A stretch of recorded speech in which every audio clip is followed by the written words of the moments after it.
Hi, this is David Wolinsky bringing you another interview from the audio archives of NoDon'tDie.com. This time I'm bringing to you my conversation with Margaret Heffernan, an author and entrepreneur. We spoke on November 25th, 2015. If you'd like to read a full transcript of our conversation, please check the link below. And also below you'll see a link to my Patreon, where your support helps me continue with this project. Thank you.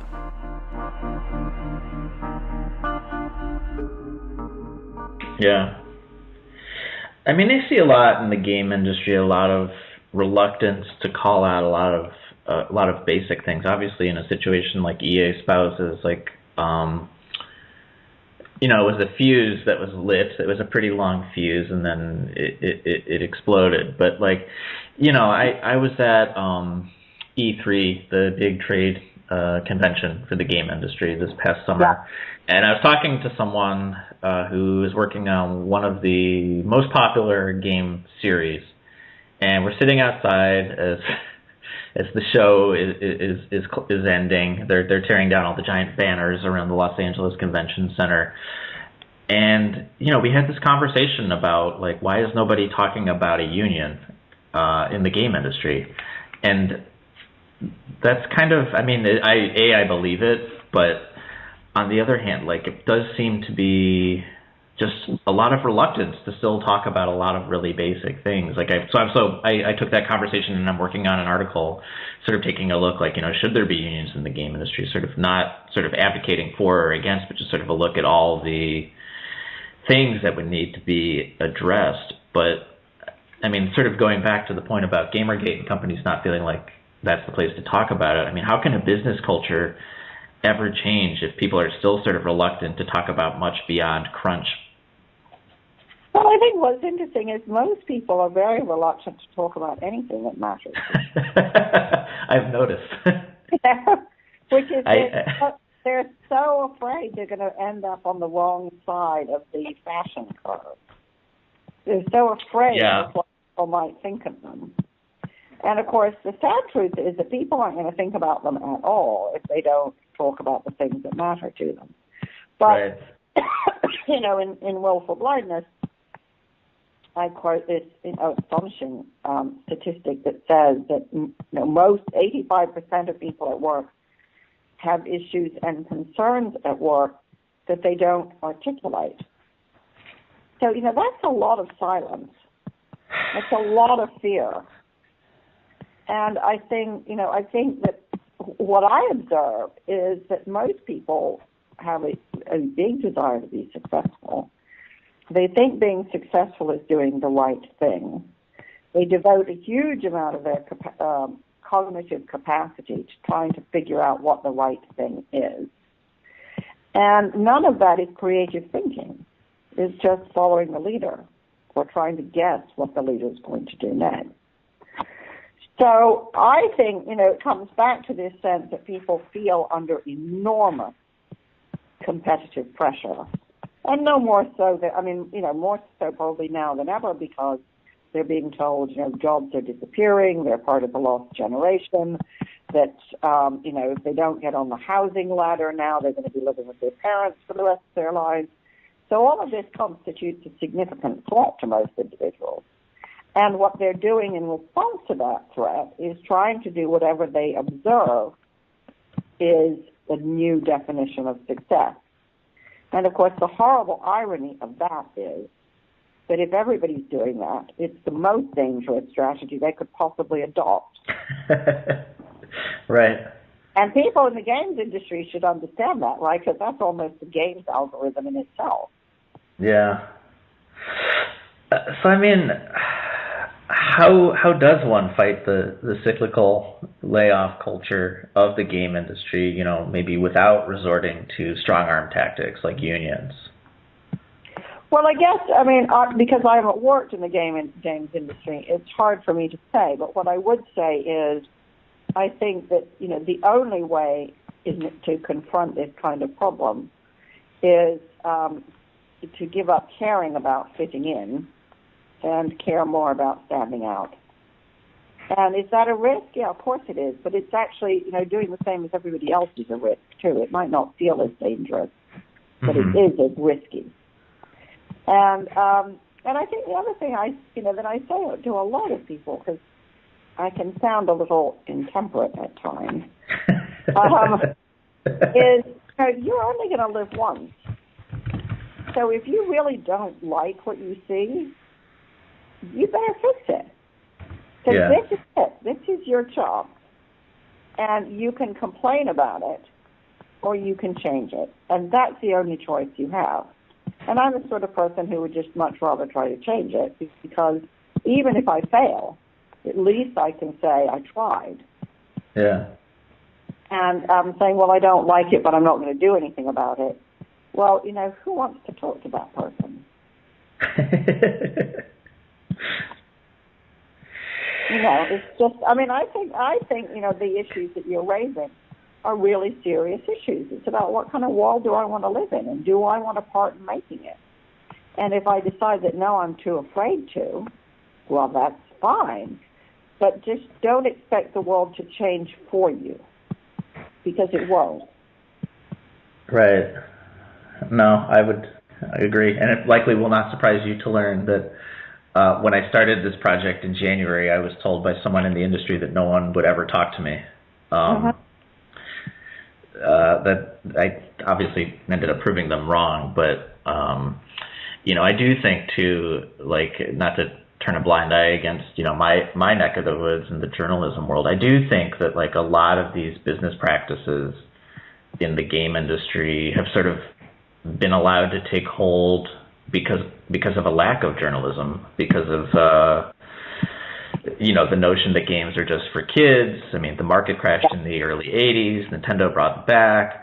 But how can you tell decades later whether damage has been done by a lack of sort of, journalistic scrutiny or mainstream attention that goes beyond marketing? How can you tell? How could I tell? How can people reading this tell? I think the hard answer is you can't. But what you do know for certain is if you do nothing, nothing will change. Right. So, and this is a central argument in willful blindness, to the effect that if you try to change something, there are no guarantees that you will succeed. But if you don't try, there is a guarantee that nothing will change. So you have to decide which is the bigger risk. And, in my own life, I've always thought, well, if I know nothing will happen if I do nothing, that's unacceptable. So what the hell? I may as well try whatever I can think of. Yeah. So, and I'm curious too. I'm sure. Do you remember the big piece about Amazon a couple months ago? Yeah. Yeah. And so I did reach out to the writer, or one of the writers of that piece. She's on maternity leave right now. She'll be back in January, because I do want to talk to her about this. But if you want to try to make an impact on a thing we refer nebulously to as an industry, I don't know, do you know whether articles like that, do they really impact Amazon? Do you think Amazon really cares if anyone boycotts them? Yes, I think Amazon absolutely does care. And it cares for two reasons. One is because, yes, people will boycott them, and are they going to miss a customer or two? No. But they definitely want all of those customers. Yeah. And the other reason it makes an impact is because, even Jeff Bezos cares what people think about him. Now, you may think, well, why should he? He's got more money than God. Who cares? But people like to be well thought of, and they like not to be thought of as gangsters, and rapists and pillagers. So I think that sort of thing really does make a difference. And it's not necessarily that you will see the difference because they're going to start changing everything they've ever done before. But it may mean that certain decisions that were pending are now not pending. It may be that certain ideas that had traction now don't have traction. And nobody's ever going to come out with their hands up saying, oh, my God, you were right, I was wrong. But things that could have happened now perhaps can't happen. Because everybody's going to be thinking, wow, if anybody gets wind of this, it's going to look like that article was true. And since they've been trying very hard to persuade everybody that it wasn't true, the things that confirm it are going to have much more difficulty getting through Amazon's approval processes. So, I mean, here's the problem that video games have. Well, some people might think it's a problem, is it seems like, you know, I would love to write an article like that, but most mainstream outlets don't care about video games, or if they do, it's in a very, very narrow way. Yeah. And so it's sort of stuck with the situation that it built, which is this perception that it's just for kids and all these I don't know if there are really that many crazy business practices, but I talk to a lot of very miserable people who have no outlet or way of changing anything. And these are very skilled people with the ability to program, and they're very creative, and they're still like invisible. And I spoke to someone else earlier this year who has been in the industry a long time, and she told me that the game industry cannot be shamed. Which I did some digging. I think it's Maslow. Like, that means like something that can't be shamed doesn't have an identity. What does that mean about an industry? That's very interesting. I wonder if there's ever been another industry where people thought that was true. Maybe the tobacco industry? Maybe the porn industry. Oftentimes, yeah. In doing this, video games and porn end up being strange bedfellows, if you were. Like, I interviewed the Pew Research Group, and they told me two areas they really don't pay as much attention to in terms of people's usage on the internet is video games and pornography.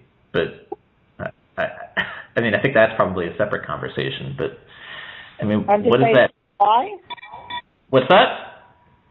Oh, it's I think it stems from some of the social desirability, but Pew is starting to pay a little bit more attention to video games. Previously, their data was just about, they didn't focus on adult usage of video games. It was still children. But, I mean, I don't know. I guess I'm not really asking you how can I shame the game industry, but in a way I sort of am.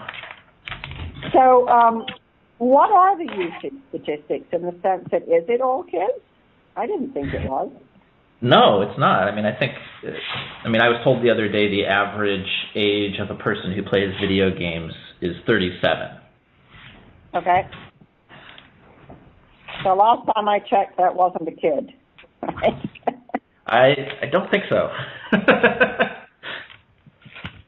That's really interesting. Yeah. How much revenue in video games comes from things like licensing rights and things like that? Is that still a big revenue line or not? Oh, geez. I don't know the specific number, but I'm sure it's a lot. I mean, the game industry likes to say that they are, quote unquote, bigger than Hollywood. But I know.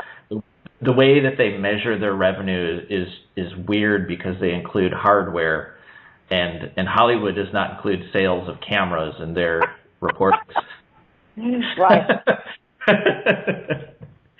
So it gets a little weird when you like try to get down to the numbers, and of course a lot of that is not public either. Yeah. Because of course one classic way to make people start to care about something is start tracking down who's making money out of it. Mm-hmm. And they'll care if they feel that the reputation of the industry is being jeopardized by the way that the industry is being run. Mm-hmm. So that's not actually users and people who love games, but it is a way of exerting pressure. Yeah, I mean, I think about this project, and I mean, you know, my end goal for it is to turn it into sort of an oral history book, which I think I mentioned, but I don't know if you can really make a moral case for an industry to change, although I don't understand how this industry is ever going to address a lot of these things that I'm talking about. It just seems to breed a lot of really angry pockets online. But I mean, it's just like, I'll give you an example. Like I interviewed someone who worked at Rockstar Games. They make the Grand Theft Auto series. Yep. And I may take this out of the transcript. Some of the details make it a little fuzzy about who I'm talking about. But this is a very, very, very big game company. Yeah, I know. They rarely do interviews. They never do interviews.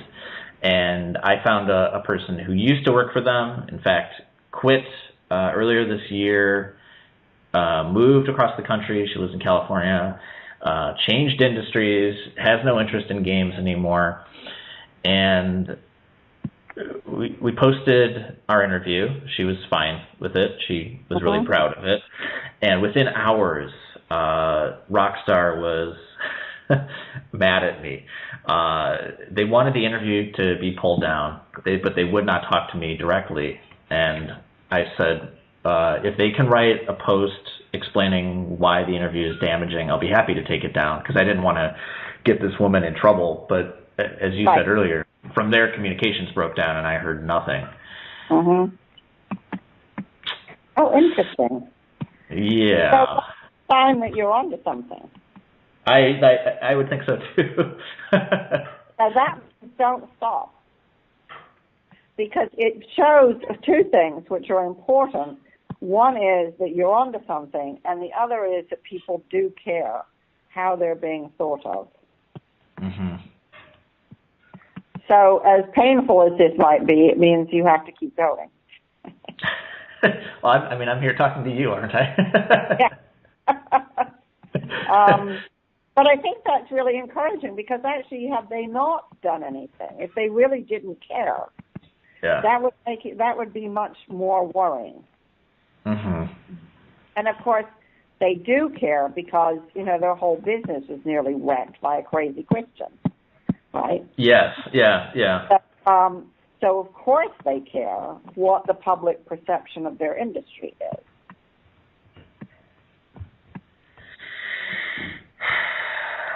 But I mean, what? Trying to see here. So people have a very fundamental need to think well of themselves.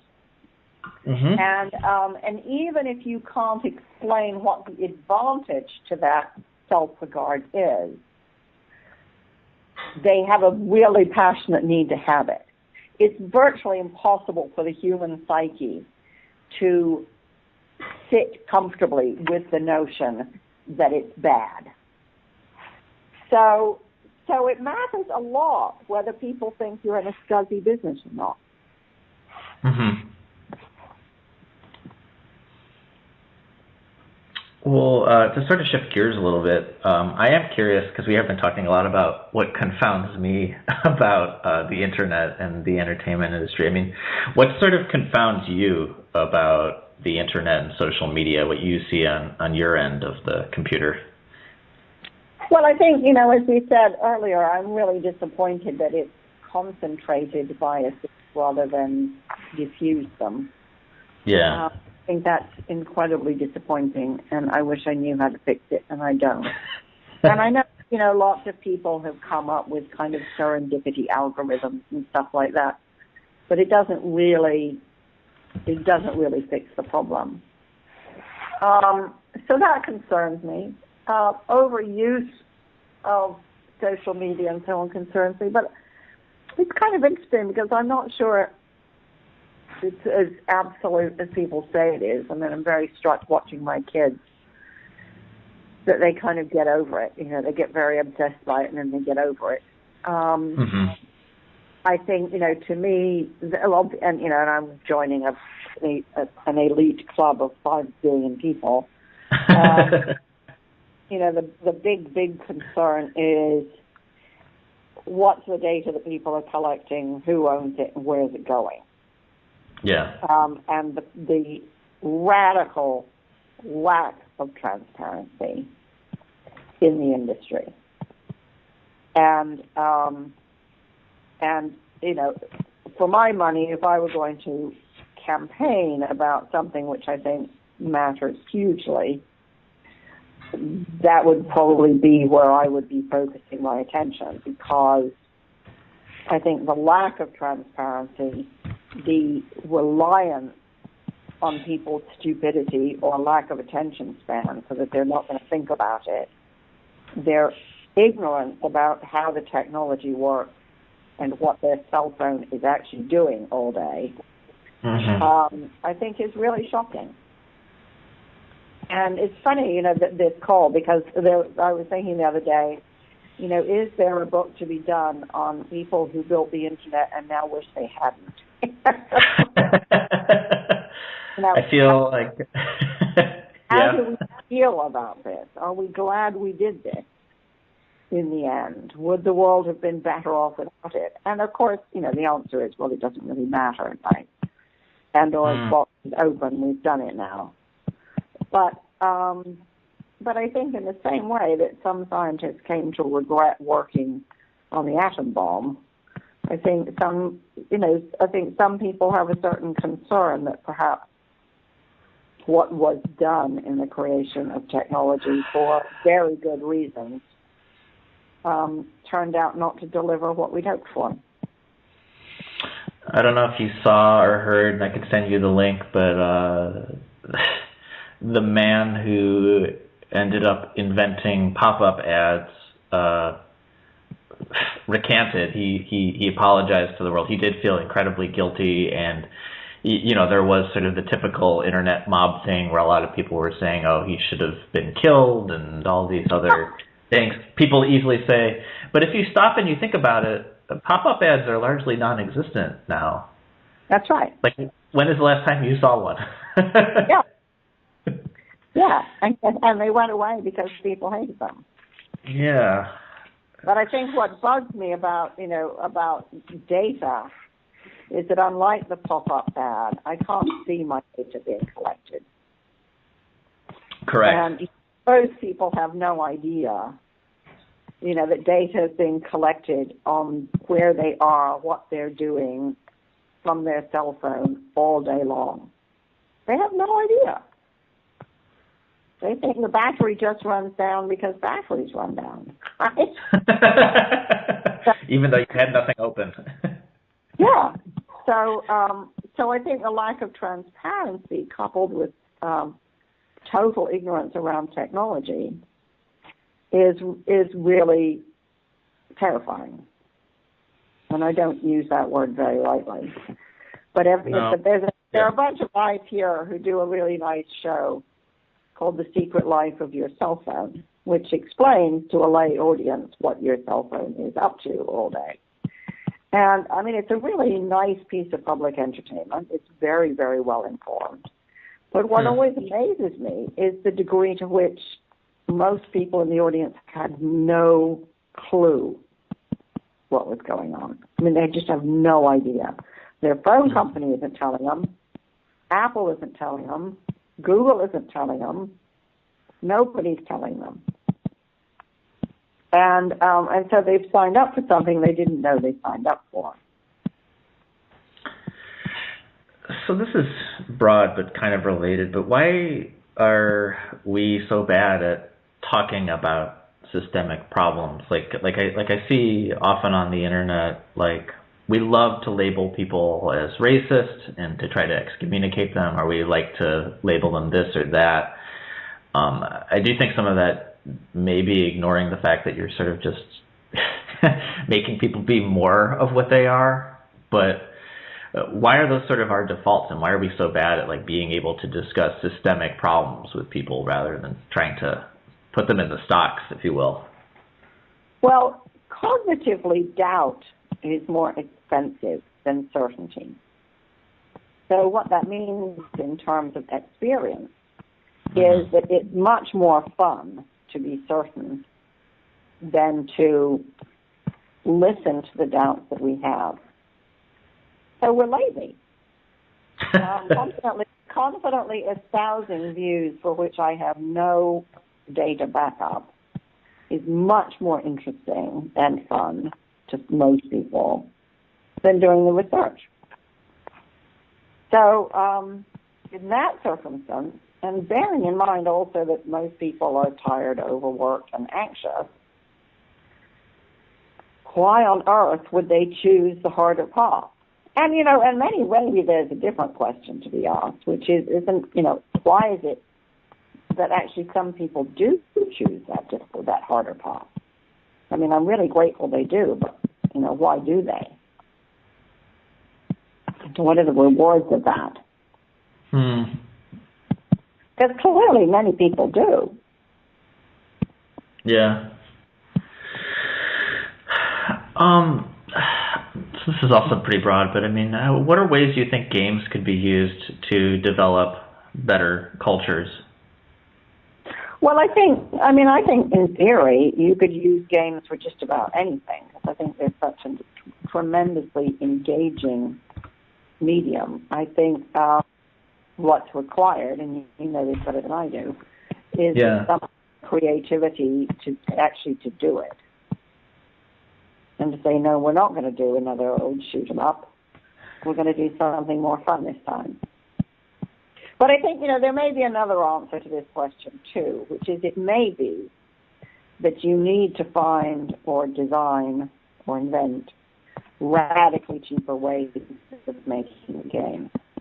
So, what has sort of been the salvation, if you think, of the industry, has been that it is feasible to make good quality movies for a really quite small amounts of money. And, that's what allows the independent sector to survive and to stay fresh and creative. So maybe you just have to solve the economic problem. I mean, what's happening in video games is the people with the most money are wanting to take the least creative risks, and the people who are independent with the least money are being looked to take the biggest creative risks. Yeah, and that's exactly the same as in the movie business. Yeah. And in the TV business, and in things like pharmaceuticals, and indeed even in some forms of technology. So and this is a bit like, sending young men off to war, right? You always did it with young men because you thought they were too stupid to be afraid. And we do exactly the same thing with creativity, which is we hope that the big risks will be taken by young romantic fools who are too stupid to know what to be afraid of. How does that play out in the pharmaceuticals world? I've not heard that comparison before.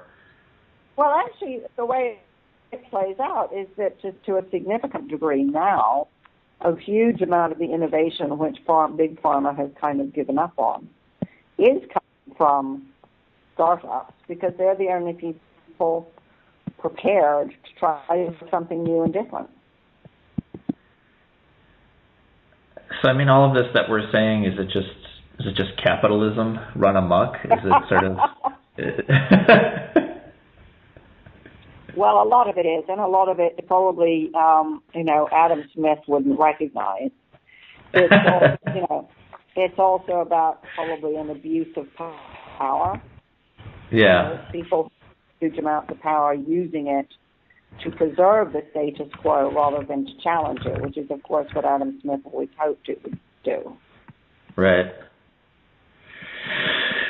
So I just have a few more questions for you here, and thank you again for your time. But so when you were digging into EA, I know you mentioned that you did have a background in the software industry, but I mean, what were the things that were surprising to you when you were digging into the game industry with a little more detail?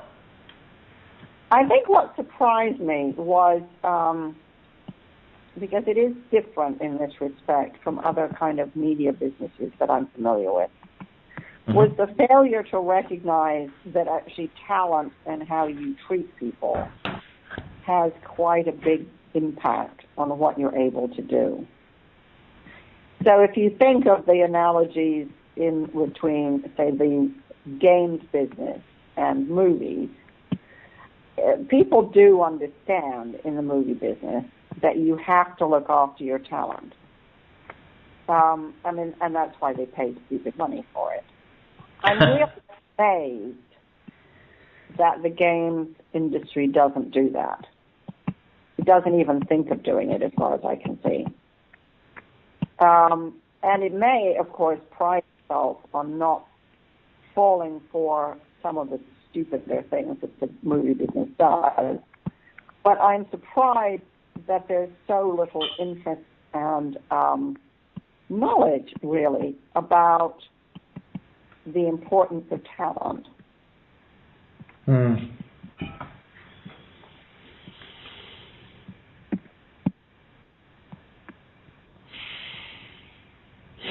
mean, I'm curious too, when you have a thing like Gamergate, and whether you want to, whatever you believe about the actual threat it poses for people who are on the receiving end of an avalanche of digital threats. I think it is a form of psychic pain, and it is very traumatizing. And against that backdrop, you have an industry being non-responsive. You have a media focused on the space because no place else will write about it, not really saying much. I mean, what message do you think that sends to the audience, the labor force, where just no one really says or does anything? Well, I think it says that, some people, as long as some people take their report card from the market and not from anything else. So as long as I'm making enough money, do I really care what people say about me? And, and it's historically true that some people do and some people don't. And there are many, many people in business who do believe that your top line tells you whether you're doing a good job or not. And if that's the only thing that you believe, then nothing else is really going to make an impact. But I do think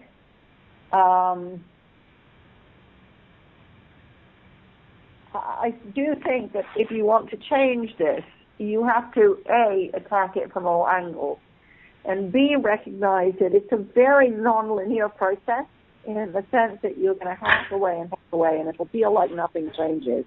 And then somehow something will break. And it's incredibly hard to predict what or when that will be. Are you talking about for me and this project, or for people in the industry? Both. That's pretty accurate so far. Idea that you're going to be able to plan it and, tactically like a battle and defeat the enemy, according to what I think is historically not true. You're going to throw everything you have at it, and sooner or later it'll crack. And I think you simply have to have that faith. I mean, if you've read Willful Blindness, you know about Gayla Benfield, waging her campaign against asbestos in Libby, Montana for 25 years. Yeah, or people thought she was crazy or didn't, they would cross to go to the other side of the street if they saw her coming. Yeah, exactly. Yeah. So I am curious, a lot of the things we've talked about in the game industry and your field. I mean, what was your field like when it was new? I mean, was it going through the same sorts of growing pains?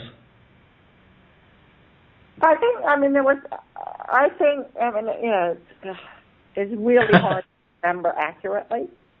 Yeah. I think I certainly recall very vigorous debate about, do we like this, do we not like this? Is this good, is it bad? Is this what we want the internet to be? A lot of debate. Yeah. A lot of, our, chat rooms and things like that, just idiots talking to themselves. If you let anybody in the world publish web pages, isn't it just going to be garbage? And a lot of debate about, are there ways you can steer it? Should you steer it? Can you steer it? Or is this just let 1,000 flowers bloom? So I think the fact that there was that debate was really fantastic. And I think, what I'm hearing from you is your frustration that there isn't very much of that. And I certainly feel very frustrated that there isn't enough debate about privacy and what's being done with our data. Yeah. I mean, it's horrified. And I'm horrified that, there's quite a lot of debate in Europe and and not nearly enough, and even less in the U.S. Of course. So I think that in the early days, there was a sense that we're building this and we want to build something we're proud of. And my sense now is, well, it's here and we're just using it. It's not ours. Yeah. It would have always been here. So I think that's really different. And I think also that in general, when I was running software companies, nobody went into this stuff for the money. And I know that sounds really romantic, but it's absolutely true. And probably by the noughties, the turn of the century, people started, jumping on the bandwagon because it looked like there was money to be made. But I would say before that, the people who were drawn to it because it was difficult, because it was new, because there were no footprints in the sand, because it was a gigantic adventure. And I think to a significant degree what I see now is people are drawn to it because it's the biggest cash register they've ever seen. Yeah, which is especially ironic because a lot of the hacker culture is stems from the hippie culture. Yeah. Yeah. So, just as you said, 37 is not a kid. I do not think it is the 60s anymore. I have to check my watch, but I think that might be right. But so, I mean, normally I end these interviews, I ask people what they think, video games have accomplished, but I guess I didn't really ask much. I mean, if you pay attention to video games, I'm going to guess maybe cursorily. Yeah, that's probably fair, but I have to say my hunch is that I don't think they have yet achieved their potential. I still think they have the potential to be a serious art form. Yeah. And when I say serious art form, I don't mean that means kind of grim and serious, but an art form that will create delight, wonder, and enlightenment. So I don't think, as it were, the game's over yet. I just don't think we're there yet. I would agree. It's interesting asking people that question too, because oftentimes they'll come right out of the gate with a very firm positive or a very firm negative, where they'll say nothing, and then it'll just be a moment of silence, and then they'll be like, well, actually, it's kind of done this and that, and other people will say oh, well, it's given us all of computing and this and that, but people do seem to have a sense of wanting to balance what they're saying so that they remember to include as many of the negatives that are going on right now, and then still, it's been a really interesting question to ask because, I mean, I'm sure you could tell, a lot of my questions don't really have answers. Yeah. Well, I think the other thing too is I think most people have a very poor sense of history, and what they don't remember is that when the printing press, was first invented, there were a lot of books published that were complete garbage. We don't remember those anymore because they're not around anymore. Right. Because time is this extraordinary editor that sort of erases all the garbage. And there were a lot of pictures printed that nobody wants to look at anymore. And, and there were a lot of gramophone records printed, when the gramophone record first came out, that nobody listens to anymore. And so we've taken, so time has taken away most of the dross and left us with an image that, wow, it wasn't Gutenberg lucky he lived in an age when all the books that were worth printing were printed. Mm-hmm. And that's the varnish of history. And so, if you take a very different time frame and you think, well, let's imagine thinking about somebody studying the history of the gamer industry 200, 300 years from now. What are the games that are going to stand out as the things that really started to just define the form? Because all the imitators and the crap in between will get caught. I should. Oh, go ahead. I'm sorry. I have a narrative that we can't see yet.